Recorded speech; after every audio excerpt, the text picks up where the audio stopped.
ঢাকাবাসী কেমন আছেন? আলহামদুলিল্লাহ। ঢাকাবাসীর তো সামনে বিপদ, ভালো থাকেন কিভাবে? বিশ্বাস হচ্ছে না? ঢাকাবাসীর সামনে বিপদ। আমার আগে কেউ বলেছিল যে ঢাকা হচ্ছে the city of Akhiruzzaman, Dhaka যে শেষ জামানার শহর, এটা কি আমার আগে কারো মুখে শুনেছেন? আচ্ছা, তো যখন আমরা ল্যান্ড করি ঢাকায়, তখন একটা পরিচিত দৃশ্য দেখা যায়। এই দৃশ্য বাংলাদেশের অন্য কোনো জায়গায় দেখা যায় না। সেটা হলো বাক্সে বাক্সে বন্দি জীবন। উঁচু উঁচু কিছু ইমারত দেখা যায়, ইট কাঠ পাথরের কিছু ইমারত, ছোট ছোট বাক্সের মতো, আকাশ থেকে বাক্সের মতো লাগে দেখতে। তো এই যে বাক্সে বাক্সে বন্দি জীবন, এই দৃশ্যটা ঢাকাতে আসলে দেখা যায়। দেখুন, যখন আমরা ল্যান্ড করি তখন কি দেখি হাইলি কনস্ট্রাক্টেড বিল্ডিংস। ঢাকায় আমরা দেখি হাইলি কনস্ট্রাক্টেড বিল্ডিংস। আজকে থেকে 200 বছর আগে এমন দৃশ্য কেউ দেখেছে কি না আমার জানা নাই। তবে একটা হাদিস থেকে আমি আলোচনা শুরু করি, তাহলে বুঝতে পারবেন।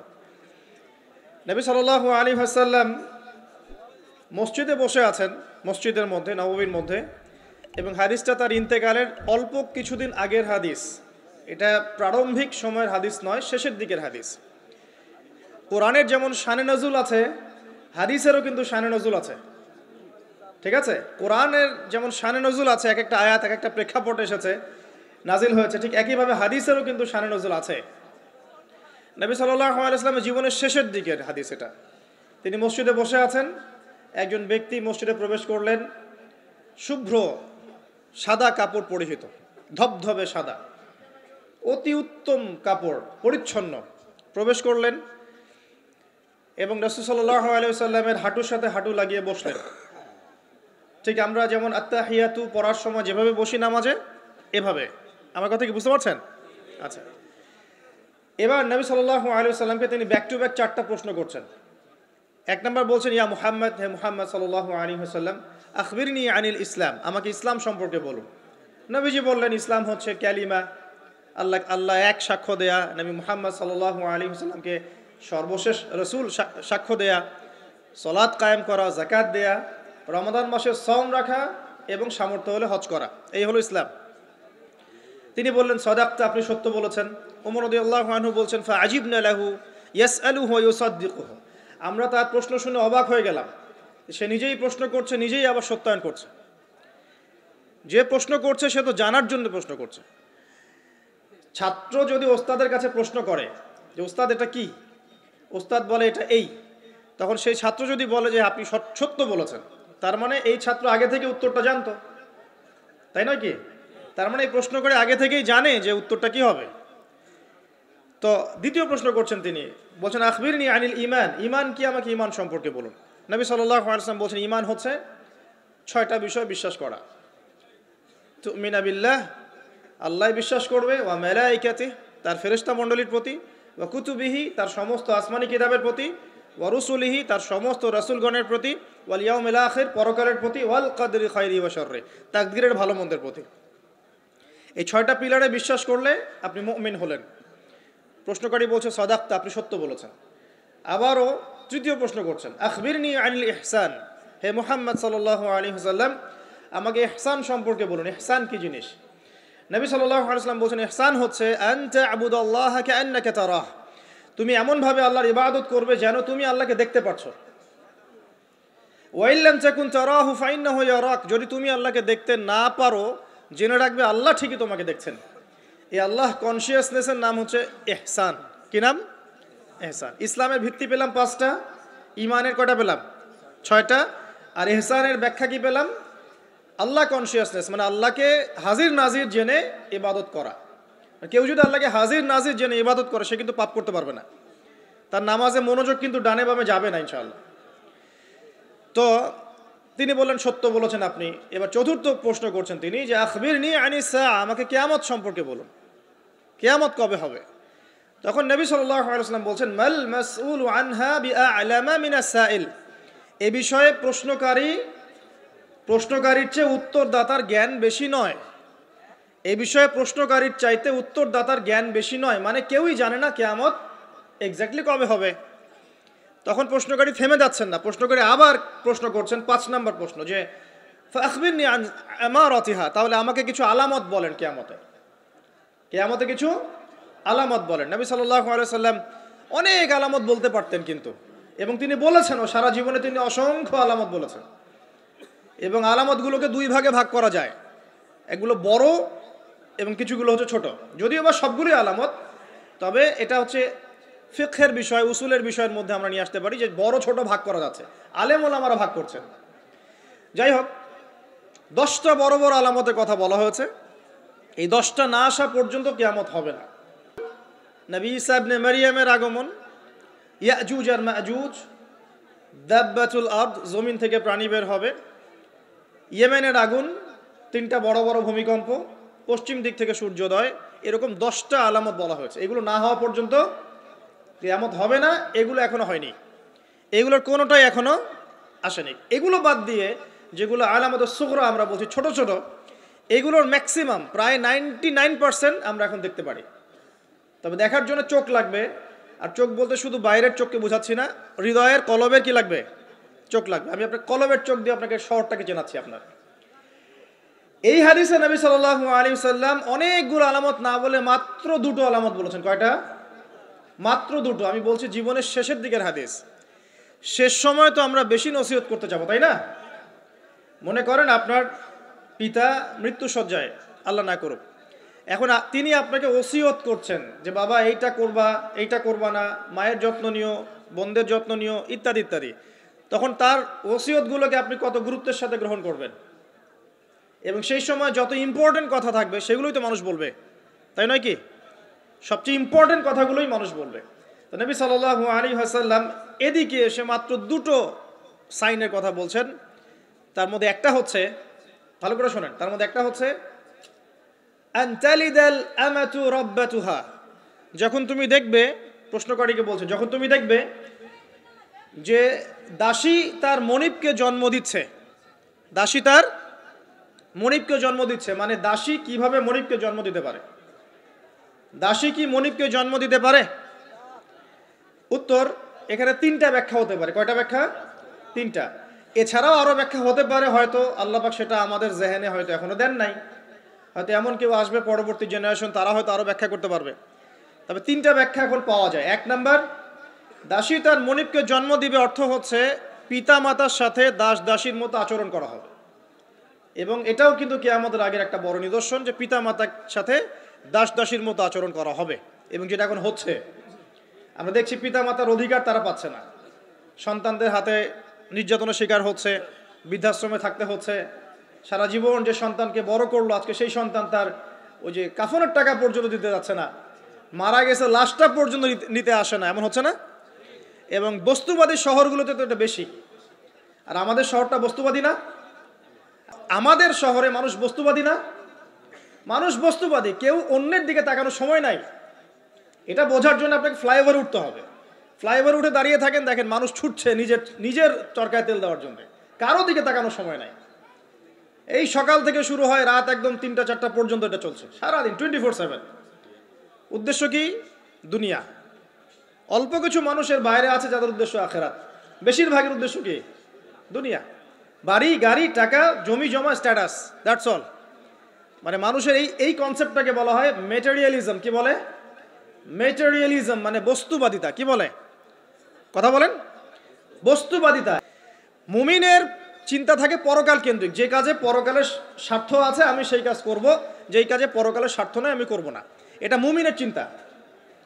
আর কাফের মুশরিক বেদিন ফাসেক মুনাফিকদের চিন্তা হচ্ছে যেখানে দুনিয়ার স্বার্থ ওখানে থাকবো, দুনিয়ার স্বার্থ নাই থাকবো না। এই যে দুনিয়ার স্বার্থে মানুষের সারাটা জীবন ক্ষয় করে দেয়া, এর নাম বস্তুবাদিতা, মেটেরিয়ালিজম বলে এটাকে।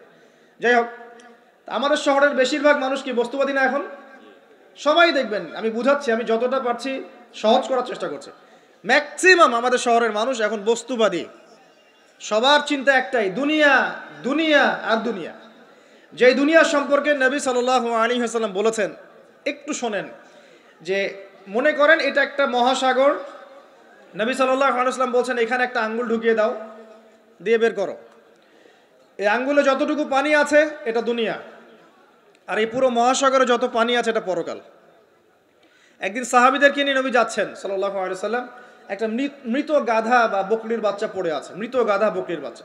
সাহাবীদেরকে বলছেন, হে আমার সাহাবীরা, তোমরা কি এই বকরির বাচ্চাটাকে 1 দিরহামের বিনিময়ে কিনতে চাও? কিসের বিনিময়ে?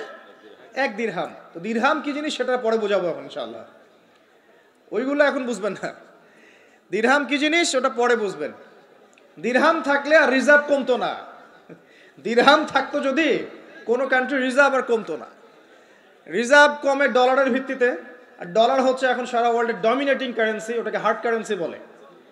মানে আপনি তেল কিনতে চান, 1 কোটি টাকা ব্রিফকেসে নিয়ে আমাদের আবু ধাবিতে চলে যান, গিয়ে শেখদেরকে বলেন যে আমাকে 1 কোটি টাকার তেল দেন, 1 ফোঁটাও তেল দিবেন আপনাকে, দিবে না। যতক্ষণ আপনি ওই টাকাটাকে ডলারে কনভার্ট করবেন তারপর দিবেন, আপনাকে তখন সুন্দর মতো তেল দিবে। এই dollar petrol, dollar petrol, petrol ছাড়া ডলারের এক্সচেঞ্জ নাই। এটা হচ্ছে পেট্রো ডলার মনিটরিং সিস্টেম। আপনার কাছে গোল্ড আছে মনে করেন, সোনা, এখন সোনাটাকে আপনি যে ভাঙাবেন, ভাঙিয়ে যে মানে কান্ট্রির অন্যান্য ডেভেলপমেন্টের কাজে লাগাবেন, তার জন্য ডলারের সিঁড়ি পার হয়ে যেতে হবে আপনাকে।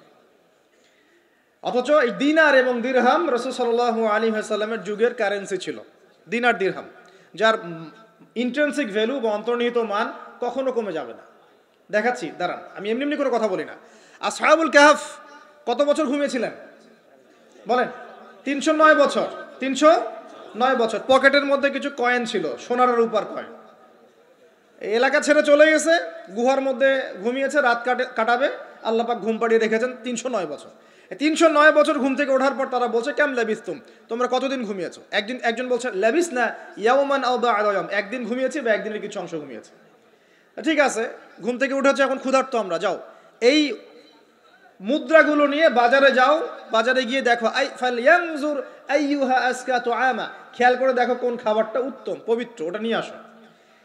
তো 309 বছর একটা মুদ্রা নিয়ে ঘুমানোর পরেও মুদ্রার মান কমে যায়নি। ওই টাকা দিয়ে ঠিকই রুটি কেনা গেছে। এখন আপনি আপনার কারেন্সিগুলো নিয়ে 309 বছর ঘুমানো লাগবে না, আপনি 10 বছর ঘুমান। 10 লাখ টাকা নিয়ে 10 বছর ঘুমান, 10 লাখ টাকার মান যদি 9 লাখ টাকায় না নেমে আনছে, তাহলে আমি নাম বদলাই ফেলাবো। এখন 1 লাখ, দাঁড়ান ঠিক বলেন না, দাঁড়ান, বোঝেন আগে। এখন এই যে 1 লাখ টাকার মানটা হারালেন আপনি, 1 লাখ টাকার মানটা আপনি হারিয়ে ফেললেন, তো ওই 1 লাখ টাকা আর্ন করার জন্য আপনাকে শ্রম দিতে হয়নি? আপনার মাথার ঘাম পায়ে ফেলতে হয়েছে না?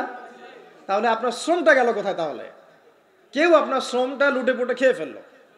যেহেতু আপনার কারেন্সির মানটা ডলার বেসড, এই কারণে ওই মনিটরিং সিস্টেম যারা চালায় ওরা আপনার এভাবে করে শ্রমটাকে সিজ করে ফেলে দেবে।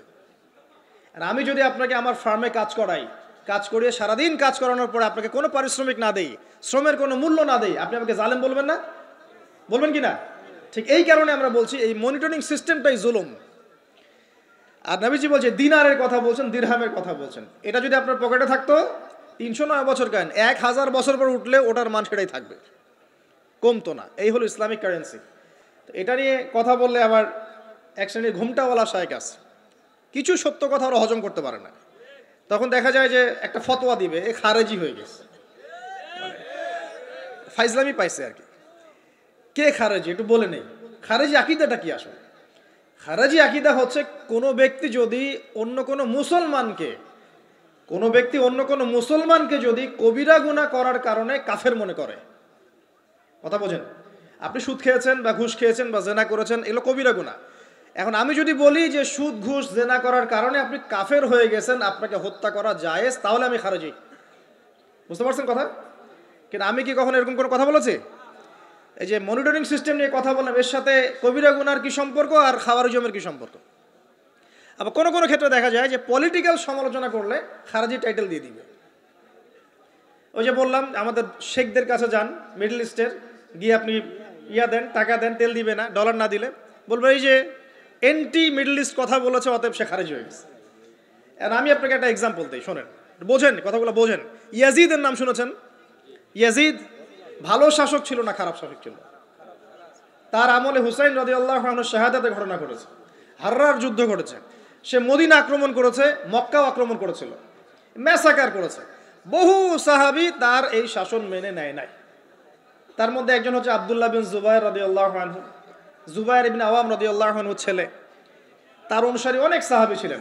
আর আমাকে বলেন, ইয়াজিদ যখন মক্কা মদিনা আক্রমণ করছিল, ইয়াজিদ যখন মক্কা মদিনা আক্রমণ করছিল বা তার সেনাবাহিনীরা যখন ইমাম হুসাইনকে কারবালার প্রান্তরে শাহাদত দিচ্ছে বা আক্রমণ করছে তার সপরিবারে, এখন যে সাহাবীরা তার বিরুদ্ধে একটু অবস্থান নিয়েছে, এই সবগুলো সাহাবী কি কাফের হয়ে গেছে, তাগুত হয়ে গেছে আর খারাজি হয়ে গেছিল নাকি?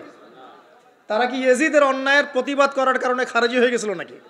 তো পলিটিক্যাল সমালোচনার সাথে খাওয়ারিজমের কোনো সম্পর্ক নেই। কিন্তু এরা এটাকে একটা সুকৌশলে মুসলিম উম্মার যুবকদের মধ্য থেকে সত্য কথা বলার মানসিকতাকে কেড়ে নিয়েছে।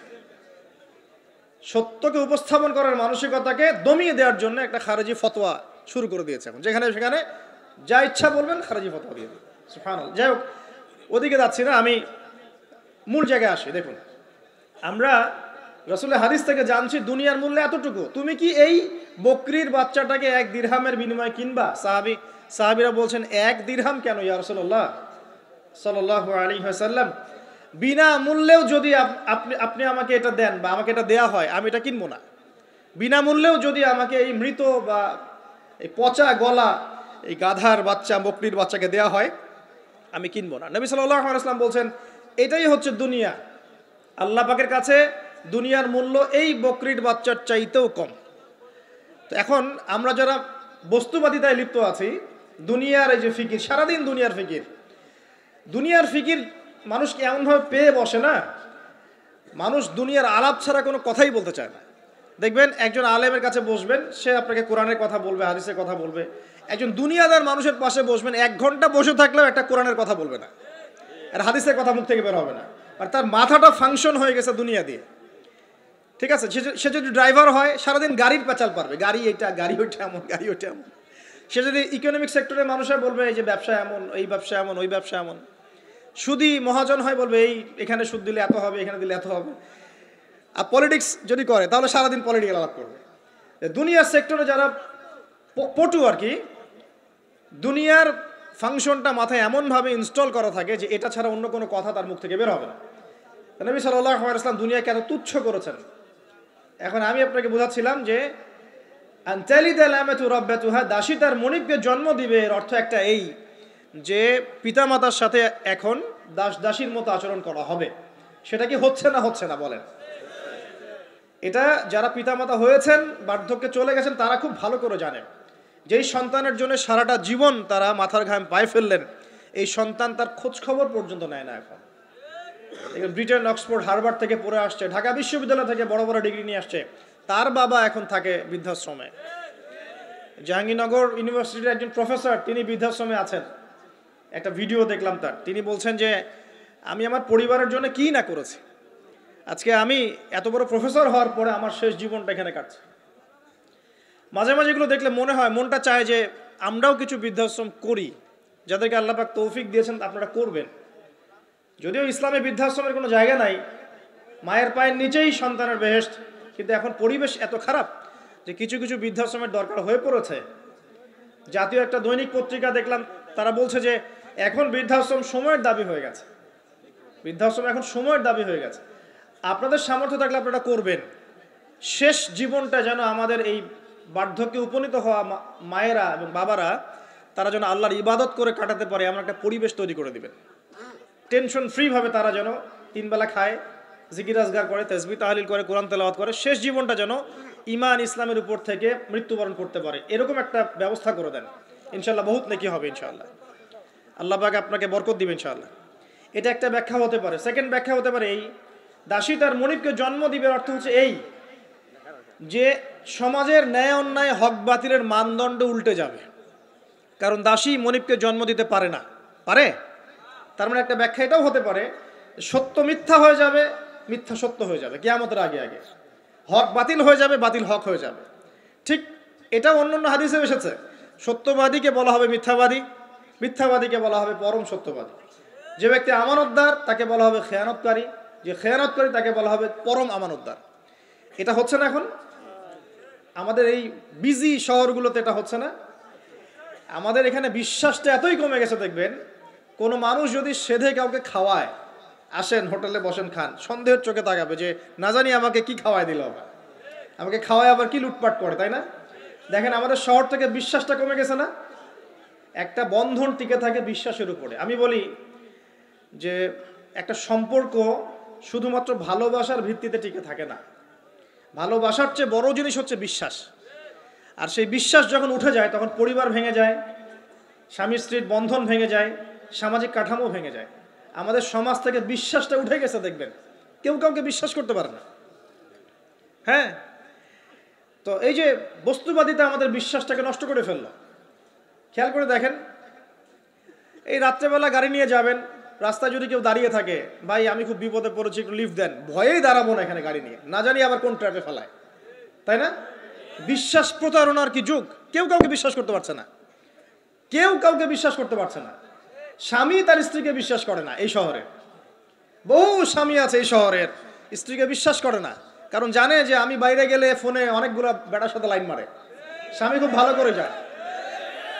এ কারণে দেখা যায় স্বামীও বাইরে আবার কয়েকটা একাধিক ওই যে বলবো উপস্ত্রী উপপত্নী জোগাড় করে রেখে দিচ্ছে, আছে না? মেয়ে স্ত্রী বাসায়, স্বামী যখন চলে যায় স্ত্রী অন্যের সাথে পরকীয়া করে, আবার স্বামী বাইরে গিয়ে স্ত্রীকে বাদ দিয়ে অন্য মেয়ের সাথে পরকীয়া করে। এই জিনিসটাই শহরে বেশি না কম বলেন? লজ্জা করেন না, সত্যি কথা বলেন, এটা বেশি না কম? বেশি, দিন দিন বাড়ছে। আর যে মিডিয়াগুলো আমরা দেখি এগুলোই শিখায় আমাদেরকে, পরকীয়া শিখায় না? পরকীয়া শিখায়। আর এটা যে এত ভয়াবহ মহামারী আকার ধারণ করেছে না, অনেক ক্ষেত্রে দেখা যায় স্বামী অফিসে যাওয়ার সাথে সাথেই বয়ফ্রেন্ড বাসায় হাজির। এই যে বাক্সে বাক্সে বন্দি জীবন বললাম, বাক্সে বাক্সে বন্দি, ফ্ল্যাটের ভিতরে তো ঢুকলে আর বোঝা যায় না ভিতরে কি হচ্ছে। কত ফ্ল্যাটে যে জেনা হয় এখন এই শহরে আল্লাহ ভালো জানে। এই ফ্ল্যাটের প্রত্যেকটা ইঞ্চি ইঞ্চি মাটি আল্লাহর কাছে সাক্ষী দিবে। যেখানে যে মাটিতে বসে অবিবাহিত যুবক যুবতী জেনা করেছে আর বিবাহিত যুবক যুবতীরা এবং এই স্বামী স্ত্রীরা জেনা করেছে, এর ইঞ্চি ইঞ্চি মাটি আল্লাহর কাছে কথা বলবে, এর ইঞ্চি ইঞ্চি মাটি আল্লাহর সামনে কথা বলবে। ইযা যুলজিলাতিল আরদু জিলজালাহা ওয়া আখরাজাতিল আরদি আথকালাহা ওয়া ক্বালা লিল ইনসানু মা লাহা ইয়াওমাইযিন তুহাদ্দিসু আখবারাহা। সেদিন তুহাদ্দিসু আখবারাহা, জমিন তার খবর বলবে আল্লাহর কাছে। জমিনের কোথায় কোন পাপ হয়েছে সব বলে দিবে। এই জমিনে এখানে দাঁড়িয়ে জেনা করেছে, ওইখানে দাঁড়িয়ে মদ খেয়েছে, ওইখানে কাউকে খুন করেছে, জমিন বলে দিবে। একটা কথা এখানে মাঝখানে বলে দেই, যারা অবিবাহিত যুবক যুবতী আছো, এই লেকচার তোমরা যারা শুনছো, তোমাদের মধ্যে কেউ যদি জেনা করে থাকো, অবিবাহিতর কথা বলছি, তোমাদের কাঁধের মধ্যে এখন 100 বেত্রাঘাতের শাস্তি ঝুলে আছে। সূরা নূরের 1 থেকে 3 নম্বর আয়াত পড়ে দেখবে, অবিবাহিত যুবক যুবতী যদি জেনা করে তাদের শাস্তি হচ্ছে 100 বেত্রাঘাত, তাও জনসমক্ষে, এবং এক বছরের জন্য নির্বাসন। এই বিধানগুলো যদি পৃথিবীর কোনো দেশেও না থাকে, আসমানে আছে। মরার সাথে সাথেই এই বিধান কার্যকর হবে ইনশাআল্লাহ। বুদ্ধি কি? একটাই উপায় আছে। এই লেকচার কানে চলে গেছে, অনতিবিলম্বে অজু করবে, অজু করে খালেসভাবে রাতের শেষ রাতে জায়নামাজ বিছাবে, জায়নামাজ বিছিয়ে আল্লাহর সামনে দাঁড়িয়ে 2 রাকাত নামাজ পড়বে, পড়ে নিজের পাপের কথা স্মরণ করে চোখ দিয়ে দরদর করে পানি ফেলে দিবে, আল্লাহকে সেজদায় গিয়ে বলবে, আল্লাহ আমি জেনা করেছি, আমাকে মাফ করে দাও। আল্লাহ আমার এই পাপের কথা কেউ জানে না, তুমি জানো, মাফ করে দাও। এই মাফ নেওয়ার পরে আবার ওই যার সাথে করেছেন ওর সাথে আবার লিঙ্ক আপ করার চেষ্টা করেন না। আসো আমরা জেনা করেছিলাম, আসো বিয়ে করে নেই, এটা সলিউশন না। জেনা করেছেন, আগে তওবা করে ফিরে আসতে হবে, তারপরে পুরো জীবন ইসলামিক লাইফ লিড করতে হবে। আল্লাহ যদি দেখেন যে হ্যাঁ আপনি ঠিকঠাক তওবা করে আল্লাহর পথে চলছেন, আল্লাহ তখন আপনাকে নেককার স্ত্রী দিবে ইনশাআল্লাহ। এই এই এই একমাত্র রাস্তা যুবকদের জন্য এবং যুবতীদের জন্যও।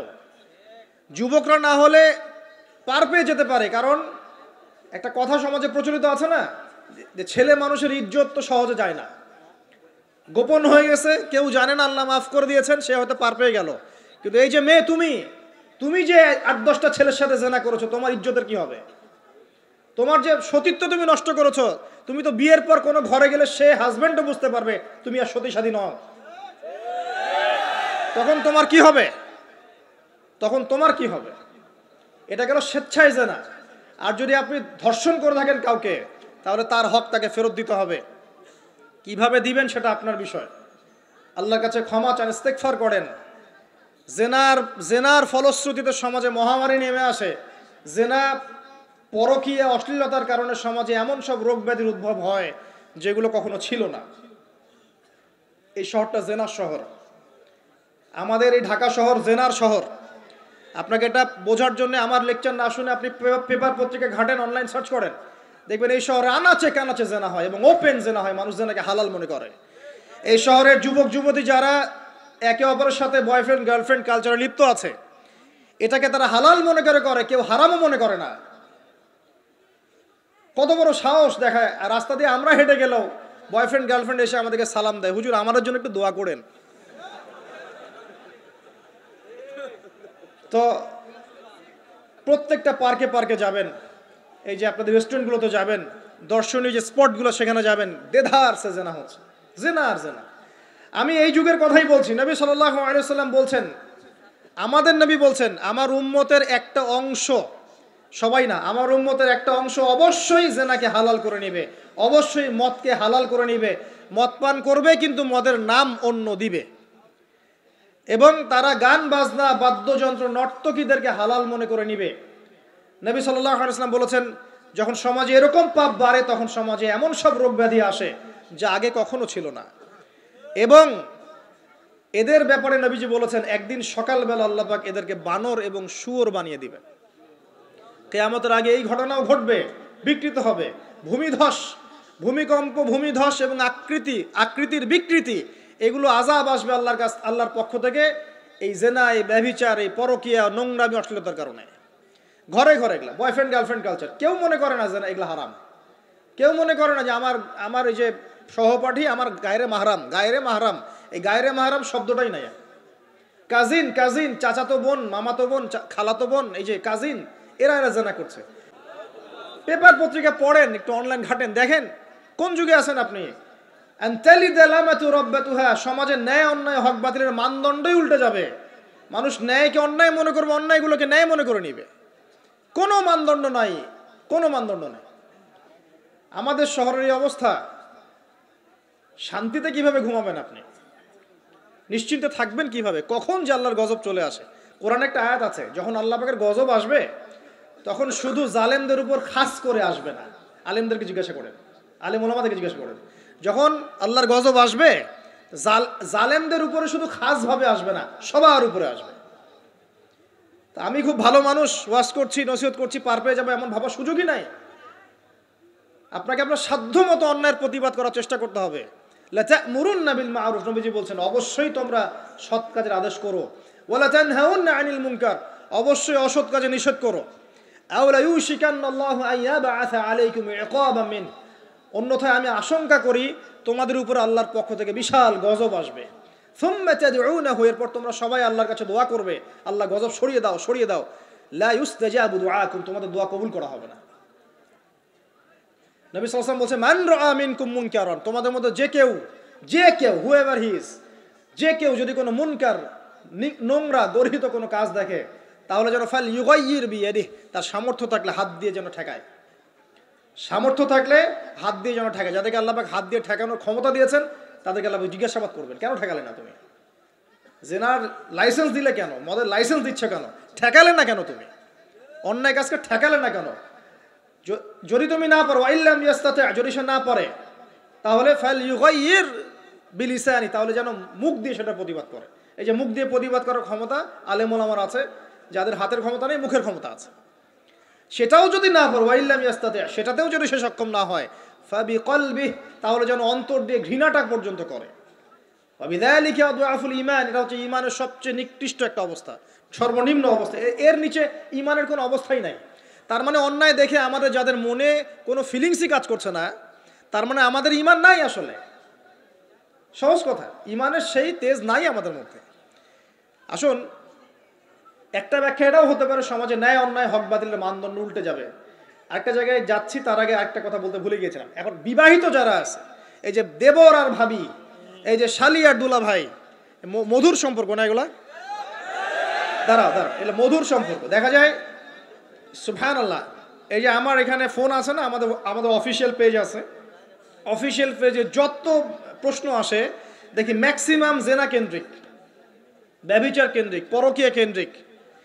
একজন প্রশ্ন করেছে যে দুলা ভাইয়ের চরিত্র এত খারাপ ছিল, আর ওই মেয়ের বয়স তখন কম ছিল, 13 বছর বয়স। 13 বছর বয়সের মেয়ের দিকে সে চোখ দিয়েছে। যাকে বিয়ে করেছে তার সাথে তো সম্পর্ক আছেই, যাকে বিয়ে করেছে ওর সাথে তো সম্পর্ক আছেই। তারপরে আপনার শালির সাথে সম্পর্ক। এখন শালির সাথে তার 2 বছর ধরে সম্পর্ক করার পর সেগুলোর ভিডিও ধারণ করেছে, ধারণ করে তাকে ব্ল্যাকমেইল করছে যে যদি আমার সাথে খারাপ কাজে সে রাজি না হয় তাহলে এই ভিডিওগুলো ভাইরাল করে ফেলবো। এই যে অনলাইনের যুগ, এখন তো মানুষ নিশ্চিন্তে মানুষ যে একটা প্রাইভেট লাইফ লিড করবে সেটাও করতে পারে না। প্রাইভেট লাইফের সব কিছু রেকর্ডেড হয়ে যায় এখন, হয় না? তো এটা একটা ফিতনা, মহা ফিতনা। এখন সে রেকর্ড করেছে, এইভাবে ব্ল্যাকমেইল করে এই শালীর সতীত্ব নষ্ট করলো। 1 বছর 2 বছর না, 3 বছর ধরে। এখন এই মেয়ে প্রশ্ন করছে পেজের মধ্যে যে এখন তার মানসিক অবস্থা এতই খারাপ, সে জিজ্ঞাসা করছে আমি যদি আত্মহত্যা করি তাহলে আমার পাপ হবে কিনা। এই মেয়েটা যদি আপনার বোন হতো কি করতেন আপনি? আল্লাহ না করুক এই মেয়ে যদি কারো মেয়ে হতো তাহলে কি করতেন আপনি? আপনার কাছের কেউ হলে আপনি কি করতেন? এখানে ওই শাস্তিটা না বলে সামনে যেতে পারছি না। শোনেন, যারা বিবাহিত ব্যক্তি হওয়ার পরেও পরকীয়া করেছেন, বিবাহ করার পরেও পরকীয়ার পাপে লিপ্ত ছিলেন বা এখনো আছেন, জেনে হোক না জেনে হোক করেছেন, অথবা এটা জেনে করেছেন যেটা একটা খারাপ কাজ তারপরেও করেছেন, রাসূলুল্লাহ সাল্লাল্লাহু আলাইহি ওয়াসাল্লামের হাদিস এবং আল্লাহ পাকের কালাম অনুযায়ী তাদের শাস্তি হচ্ছে কোমর পর্যন্ত মাটিতে পুঁতে ফেলে পাথর নিক্ষেপ করে রজম করে হত্যা করা। ইসলামিক যদি কোনো রাষ্ট্র থাকতো বা এটা যদি হতো, ওমর রাদিয়াল্লাহু আনহুর যুগ হতো, তাহলে এই শাস্তির বাইরে আপনি চলতে পারতেন না যদি এটা প্রমাণ হতো। এই শাস্তি যদি দুনিয়াতে কার্যকর নাও হয়, আপনি যদি তওবা না করে মারা যান তাহলে কিয়ামতের মাঠে এই শাস্তি আপনি ভোগ করবেন। খুব মজা লাগছে পরকীয়া করতে। সকালে একটার সাথে, দুপুরে একটার সাথে, আজকে একজনের সাথে রাত কাটান, কালকে আরেকজনের সাথে রাত কাটান, খুব মজা পাচ্ছেন। রাত্রেবেলা মদ খান আর হোটেলে রাত কাটান, সকালবেলা আবার অফিসে যান। আমাদের শহরের এগুলা কালচার কোত্থেকে আসলো? এই শহরকে পবিত্র করবে কে এবং এই শহরের আসল রূপগুলো স্পষ্ট করবে কারা? খুব মজা পাচ্ছেন এগুলোতে। সুবহানাল্লাহ। একটা বিষয় বুঝাই, ইসলামে কেসাস আছে, কেসাস। মনে করেন আমাকে কেউ হত্যা করেছে, আপনি তাকে হত্যা করতে পারবেন।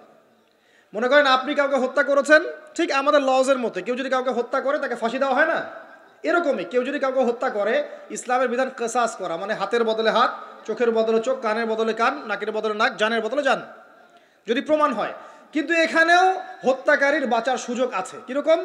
মনে করেন আপনি আমার পরিবারের কাউকে হত্যা করেছেন, আল্লাহ না করুক। এখন আপনি এসে আমাকে ক্ষমা চাচ্ছেন যে আমার ভুল হয়ে গেছে, আমি রক্তপণ দিব, আমাকে মাফ করে দেন।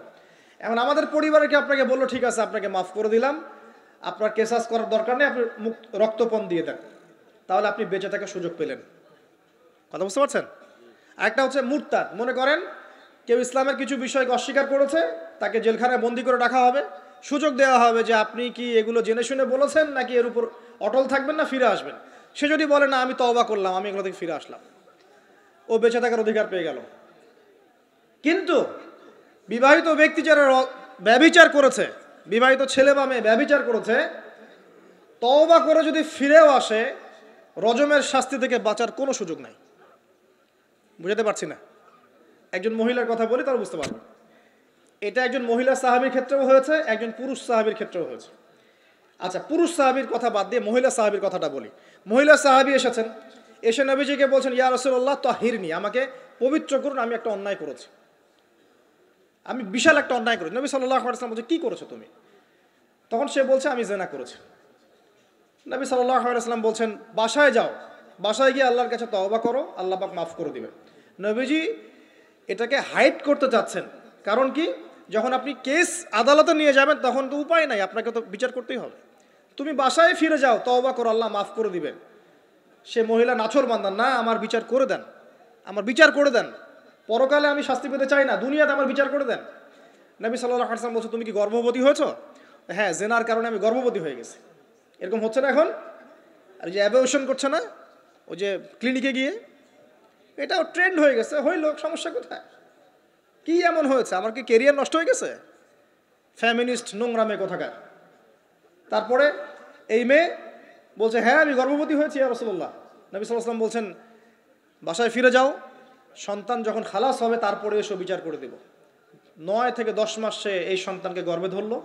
ধরার পরে সন্তান যখন খালাস হয়ে গেল, সে নবীর কাছে এসে সন্তান কোলে নিয়ে নবজাতক, ইয়া রাসূলুল্লাহ সাল্লাল্লাহু আলাইহি ওয়াসাল্লাম দরুদ পড়বেন, আমাকে পবিত্র করে দিন, আমার সন্তান হয়ে গেছে এখন। নবী সাল্লাল্লাহু আলাইহি ওয়াসাল্লাম বলছেন সন্তান কি দুধ খাচ্ছে? হ্যাঁ দুধ খাচ্ছে। তাহলে তুমি তাকে দুধ পান করাও। কত বছর দুধ পান করাতে হয়?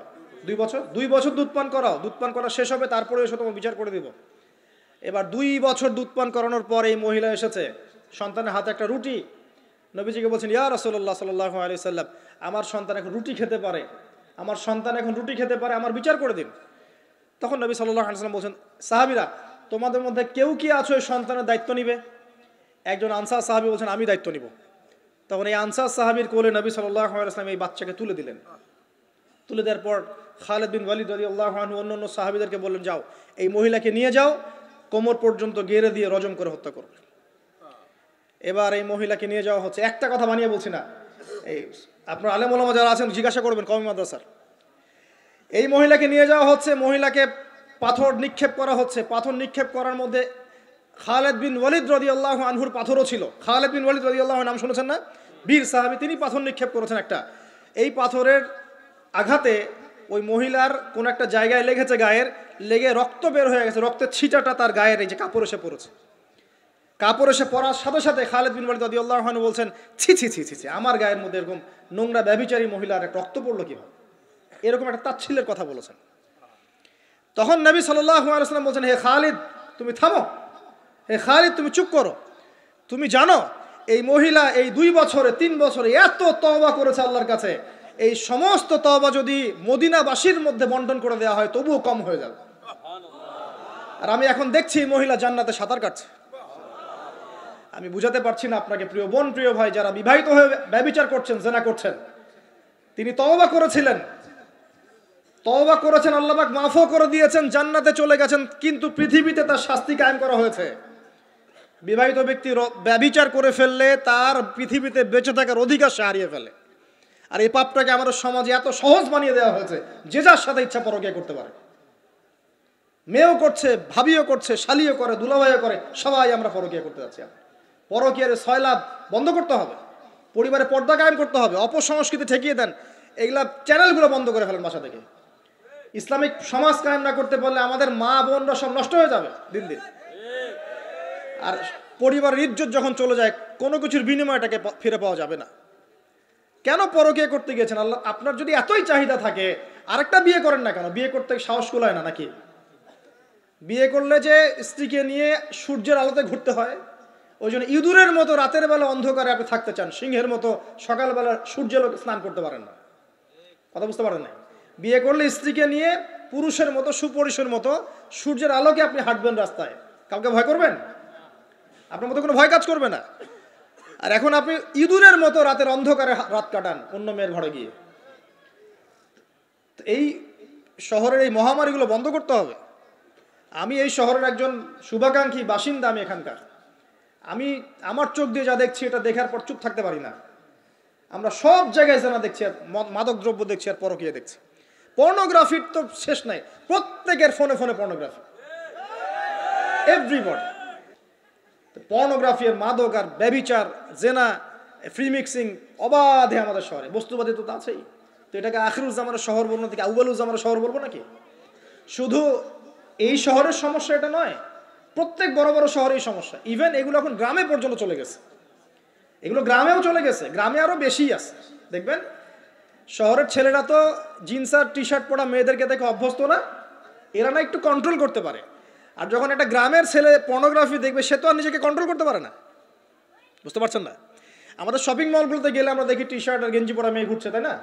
এটা দেখতে দেখতে অভ্যস্ত আমরা, এই জন্য আমরা কন্ট্রোল করতে পারি কিছুটা হলেও, তাই না ছেলেরা? কিন্তু গ্রামের ছেলে মেয়ে যারা, তারা কিন্তু পর্ন দেখলে আর কন্ট্রোল করতে পারে না। দেখুন গ্রামে ধর্ষণ দিন দিন বাড়ছে, day by day, day by day.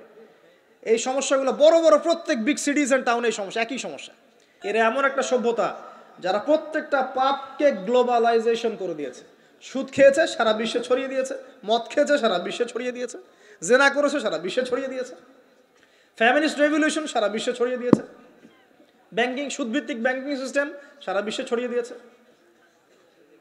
প্রত্যেকটা সমস্যা দেখবেন ওখান থেকে সারা বিশ্বে ছড়িয়ে গেছে। আর আমরা মনে করি ওরাই নাকি মানবতার মুক্তির পথ দেখাবে। সুবহানাল্লাহ।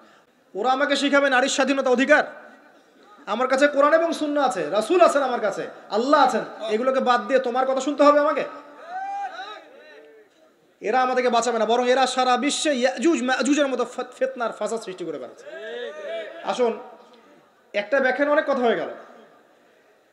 আল্লাহর ওয়াস্তে যুবক যুবতী যারা আছো, লেকচার যদি কানে যাবে, আজকেই জেনা থেকে তওবা করতে হবে। জেনার ধার কাছে যাওয়া যাবে না। আর হালাল উপার্জনের সোর্স হয়ে গেছে, অবিবাহিত থাকার দরকার নাই, বিয়ে করে ফেলেন। বিয়ে আপনার জীবনটাকে সুশৃঙ্খলতা নিয়ে আসবে। আমি গার্ডিয়ানদেরকে রিকোয়েস্ট করবো যে বিয়েটাকে সহজ করে দেন, কঠিন জটিল করেন না, জেনা বাড়তে থাকবে। না হলে যে সন্তান, যে ছেলেটাকে মেয়েটাকে ছোট মনে করছেন না, ছোট নাই, সে অলরেডি 4-5 ঘাটের পানি খেয়ে আসছে দেখবেন। আপনারা পরিসংখ্যান দেখেন, বাংলাদেশের ইয়াং ইউথ জেনারেশন যারা আছে, এদের মধ্যে ম্যাক্সিমামই বিবাহ বহির্ভূত সম্পর্ক স্বাদ পেয়ে গেছে অলরেডি। স্কুল কলেজ পাশ করেনি এখন পর্যন্ত সম্পর্ক করে বসে আছে।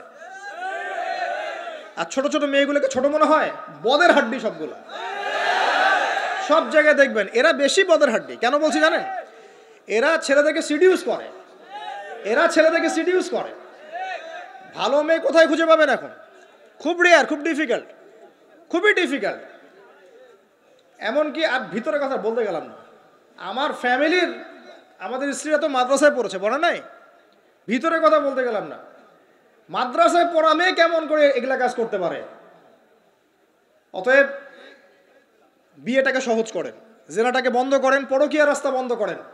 এগুলো শাস্তি দুনিয়াতে না পেলেও পরকালে পেতে হবে। কিন্তু রাসূলুল্লাহ সাল্লাল্লাহু আলাইহি ওয়াসাল্লাম মেরাজের রাতে গিয়ে দেখে এসেছেন যে একটা চুলা দেখেছেন, চুলা তন্দুর চুলার মতো, নিচের দিকটা ফাঁপা, উপরের দিকটা সরু, আগুন জ্বলছে দাউ দাউ করে, এক শ্রেণীর মানুষকে পোড়ানো হচ্ছে।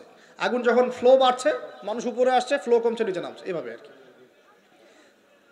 রাসূলুল্লাহ সাল্লাল্লাহু আলাইহি ওয়াসাল্লাম জিজ্ঞাসা করলেন, ইয়া জিবরিল, এরা কারা? জিবরাইল আলাইহিস সালাম বলছে, এরা আপনার উম্মতের সেই সব ব্যক্তি যারা জেনার পাপে লিপ্ত ছিল, এবং তাদের এই আযাব থেকে এত দুর্গন্ধ বের হচ্ছে কল্পনা করতে পারবেন না। আর এক শ্রেণীর লোককে দেখেছেন, সামনে এই যে ভালো গোশত, পাশে খারাপ পচা গোশত, বসে বসে পচা গোশত খাচ্ছে, ভালো গোশত খাচ্ছে না। শাস্তি হচ্ছে কবরে, বারজাখের জগতে। নবী জিজ্ঞাসা করছেন, এরা কারা? জিবরাইল আলাইহিস সালাম বলছে, এরা হচ্ছে আপনার উম্মতের সেই সব ব্যক্তি যাদের ঘরে পবিত্র স্বামী ছিল, পবিত্র স্ত্রী ছিল, তাদের সাথে সন্তুষ্ট না থেকে তারা পরকীয়া করেছে। আল্লাহ পাক আমাদের শহরটাকে হেফাজত করুন। আমি এখানে একটাই সলিউশন, ইসলামিক অনুশাসন, আদারওয়াইজ অন্য কোনো সলিউশন নাই। কতক্ষণ ভালো থাকবেন আপনি? চতুর্দিক থেকে আপনাকে জেনায় উদ্যুক্ত করা হচ্ছে। আপনি অনলাইনে ঢোকেন, এই যে ফোনটা নেন, ফেসবুকে ঢোকেন, ইউটিউবে ঢোকেন, খালি জেনা আর জেনা। মানে জেনাটাকে এমনভাবে দেখানো হয় যে কি যে মজার একটা বিষয়, কি যে মজা একটা। অথচ জানেন, জেনার মধ্যে যার্রা পরিমাণ কোনো সুখ নাই। আপনি হালালভাবে বিয়ে করেন, আপনি যে সুখটা পাবেন, আপনি শত শত জেনা করলে সে সুখ পাবেন না। আসেন, অনেক লম্বা না করে আমি ফিনিশিংয়ের দিকে টানছি এখন এদিক থেকে। দ্বিতীয় ব্যাখ্যা এটা হতে পারে যে সমাজে ন্যায় অন্যায়, হক বাতিলের মানদণ্ডই কি হবে? উল্টে যাবে। উল্টে গেছে কিনা? মানুষ এখন মিথ্যাবাদীকে সত্যবাদী মনে করে কিনা? এবং ওয়ার্ল্ডে যত বড় বড় মিথ্যা নিউজগুলো হয়, সবাই এগুলোকে সত্য মনে করে না। আর সত্য নিউজগুলোকে মানুষ মিথ্যা মনে করে। আমানতদার একটা ব্যক্তি বলে যে চরম খেয়ানতকারী ব্যক্তি বলে আমানতদার। যার চরিত্র দেখবেন সবচেয়ে খারাপ, ওকে বলছে একেবারে কি চরিত্র, মহান চরিত্র অধিকারী একটা। আর সবচেয়ে উন্নত চরিত্র অধিকারী নবী সাল্লাল্লাহু আলাইহি ওয়াসাল্লামকে মানুষ গালি দেয়, তাই না? তো দেখেন, মানদণ্ড উল্টে গেছে। আরেকটা ব্যাখ্যা বলছি এই হাদিসের শব্দটার, আনতালি দালামাতু রাব্বাতুহা। হ্যাঁ, সত্যি সত্যি দাসী মনিবকে জন্ম দিতে পারে, এটা বোঝার জন্য এই যুগটাই সবচেয়ে উৎকৃষ্ট। কিভাবে জন্ম দিতে পারে দেখুন, একটু মনোযোগ দেন। ফ্যামিনিস্ট রেভলিউশনের কারণে বহু মেয়ে বাইরের সভ্যতা, যারা এইসব কান্ট্রিতে না, বাইরের কান্ট্রিগুলোতে বাচ্চা কাচ্চা নেওয়ার সময় পায় না। ফ্যামিনিস্ট রেভলিউশনের কারণে বহু মেয়ে বাচ্চা কাচ্চা নেওয়ার সময় পায় না। বাচ্চা নিবে কিভাবে? এখন সন্তান তো দরকার। তখন কি করে, মধ্যবিত্ত নিম্ন মধ্যবিত্ত কান্ট্রিগুলো থেকে কিছু মেয়েকে হায়ার করা হয়, তাদের যে গর্ভটা এটাকে হায়ার করা হয়, যে তোমার গর্ভে আমার স্পার্ম ইনজেক্ট করা হবে এবং 9 মাস সেখানে সন্তানটা হবে, তারপর সন্তান জন্ম দিয়ে তুমি তোমার অনারিয়াম নিয়ে চলে যাবে। মনে করেন একটা কাপল, ওদের তো মেয়েদের বাচ্চা কাচ্চা নেওয়ার সময় নাই, তো প্রোগ্রেস এগিয়ে যাওয়া, ইজ্জতও থাকে না, 10-15 বছরের মধ্যেই সারা জীবন এভাবেই তারা চলে, 10টা-20টা জেনা হয়, এগুলো কোনো বিষয় না। ডিভোর্স তো সকালে বিয়ে হলে বিকেলে ডিভোর্স হয়, বাচ্চা কাচ্চা নেওয়ার ফুরসত নাই। একটা শ্রীলঙ্কার কোনো মেয়ের গর্ভ ভাড়া করেছে, এখন গর্ভের সন্তান হলো, সন্তান জন্ম দেওয়ার পরে এই সন্তানটা নিয়ে তাকে তার অনারিয়াম দেওয়া হচ্ছে $10,000-20,000 ডলার নিয়ে সে বাচ্চাটা দিয়ে দিল। এই যে বাচ্চাটা যে হলো, এই বাচ্চাটা হচ্ছে মনিবের, আর এই মেয়েটা হচ্ছে এখানে দাসী। এই যে দাসী তার মনিবকে জন্ম দিল কি দিল না, বুঝতে পারছেন না কথা মনে হয়। এই ব্যাখ্যাটা আজকে থেকে 30-40 বছর আগেও করা যেত না, এখন 30-40 বছরের মধ্যেই ব্যাখ্যাটা করা যায়। ইসলাম এভাবেই চিরপ্রাচীন, চির নতুন, চির আধুনিক। কথা বুঝতে পারছেন?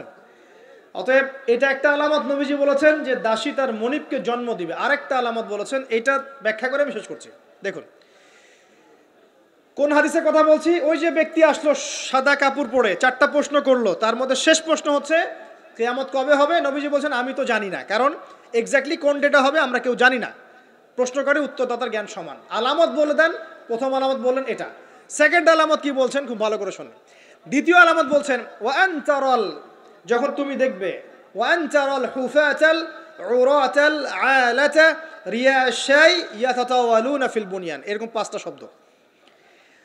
যখন তুমি দেখবে সমাজের সবচেয়ে নিম্ন শ্রেণীর, বিনা কাপড়ের, বিনা জুতার, মানে কাপড় কেনার টাকা নাই, জুতা পরার টাকা নাই, নগ্ন পদের, নগ্ন দেখে, রিয়াশাই মানে হচ্ছে এই রাখাল শ্রেণীর মানুষ, এই শ্রেণীর মানুষরা যখন ইয়াতাতাওয়ালুনা ফিল বুনিয়ান, উঁচু উঁচু অট্টালিকা নির্মাণের প্রতিযোগিতা করবে, তখন তুমি কিয়ামতের অপেক্ষা করতে থাকো।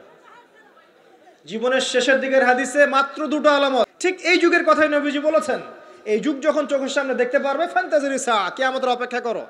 যখন আমরা উপর থেকে ল্যান্ড করি শহরে, আমরা দেখি যে ইয়াতাতাওয়ালুনা ফিল বুনিয়ান, এই উঁচু উঁচু অট্টালিকা নির্মাণের প্রতিযোগিতা চলছে বাক্সে বাক্সে বন্দি জীবনে। তো কিভাবে সম্ভব, প্রশ্ন এখন একটা আপনার কাছে আমার, কিভাবে সম্ভব সমাজের সবচেয়ে নিম্ন শ্রেণীর মানুষ, রাখাল শ্রেণীর মানুষ, গায়ে কাপড় নাই, স্যান্ডেল নাই, কিভাবে পড়বে সে? উত্তর দেন না, কিভাবে সম্ভব? উত্তর 2টো। এক, সুদের মধ্য দিয়ে সম্ভব, সুদের মধ্য দিয়ে সম্ভব, সবচেয়ে দরিদ্র মানুষের বিল্ডিং নির্মাণের প্রতিযোগিতা সম্ভব। সেকেন্ডটা হচ্ছে অন্যের সম্পদ আত্মসাৎ এবং করাপশন, এর মধ্য দিয়ে সম্ভব এটা করা। এবং এই জিনিসগুলোও শেষ জামানার আলামত। শেষ জামানার সুদ র্যাপিডলি বাড়তে থাকবে। একটা ব্যক্তি খুঁজে পাওয়া যাবে না মনে হয় যার গায়ে সুদের ছিটাফোঁটা গিয়ে লাগবে না। এই যে আমি বসে আছি, মনে করছেন আমি সুদ খাই না, বা আপনি খাচ্ছেন না, আপনি না খেলেও, প্রত্যক্ষভাবে না খেলেও পরোক্ষভাবে ঠিকই খাচ্ছেন। না খেলেও আপনার গায়ে সুদের ছিটাফোঁটা গিয়ে লাগছেই।